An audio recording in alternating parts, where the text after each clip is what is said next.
Hey, what's up, everybody? Summer is officially over. I am back, and last week was a big one. I'm about to run it down for you. And I'm not talking about the billion-dollar prenup that Taylor Swift is probably having her lawyers draw up right now. So let's jump into what really matters. First up, September isn't always about pumpkin spices and backpacks. It's actually the start of the holiday season for small businesses, and they're going to be running the gauntlet this year. Restaurants, retail, logistics companies, they're all about to get slammed. Now, if you're a small business owner in one of these sectors and your plan is just basically to wing it, guess what? You're going to find yourself burnt out and probably wanting to commit suicide. Don't worry, Luigi's got a great article at shieldadvisorgroup.com to help you guys get through this Hunger Games of a season. I was away all of July, so my electric bill actually wasn't that high, but I opened it up and it was over $1,000. That's because electricity bills are climbing through the roof. They're up over 30% since 2021, and they're projected to go up another 6%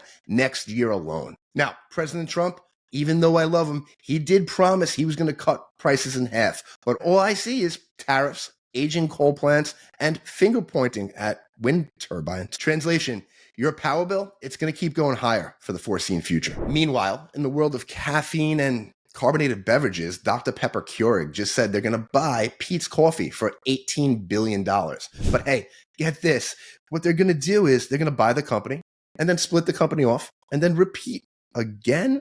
Somebody's making a lot of money. Lawyers love those billable hours. Well, if you think the drama stops here, well, Domino's is back in the news. If you remember, a couple of years ago, they came out and they said, well, our pizza sucks. Well, because it did. And personally, I still think it does. But they came out with a pizza tracker so we could watch our pizza go at 15 to 20 miles an hour until it gets to our house. But check this out. Transparency turned that stock into a Wall Street darling. They're no more a Chuck E. Cheese knockoff. Now, just imagine if more companies actually owned their screw-ups. Which brings me to PerfumeTok, the place where Gen Z turned, well, smell into a competitive sport. Well, dubbed Smellmaxxing because they max everything out. Everything's maxing. If you don't have Gen Z kids, I do. It's all about the maxing.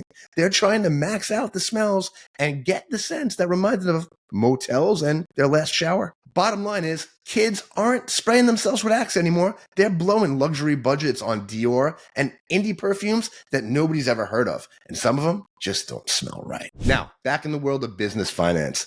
This one hits home because we're seeing small business owners strapped for cash and they're eating higher fees just to get paid instantly. That's how bad the float gap's gotten. Look, waiting 2 or 3 days to get paid can crush your payroll and kill your inventory. Not to mention, once the holidays hit, speed is the only option. If you don't want to keep paying through the nose just to move your own money, this is where our company, Credit Bank, comes in. We'll protect your cash flow and we'll keep things moving through the holiday season so your business doesn't stall. Book a quick call, jump on the phone with one of our advisors. We'll walk you through everything step by step with absolutely no obligation. Now, my favorite part of the show, quick hits around the web. The Vuelta a España, ole, well, turned into the Tour de theft when $300,000 worth of bikes got boosted.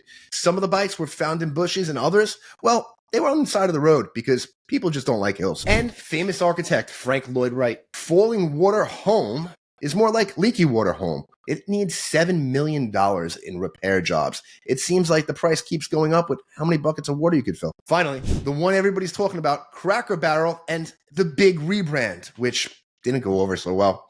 This seems to be happening a lot lately. Well, anyway, fans revolted, Trump chimed in, and Uncle Herschel is back.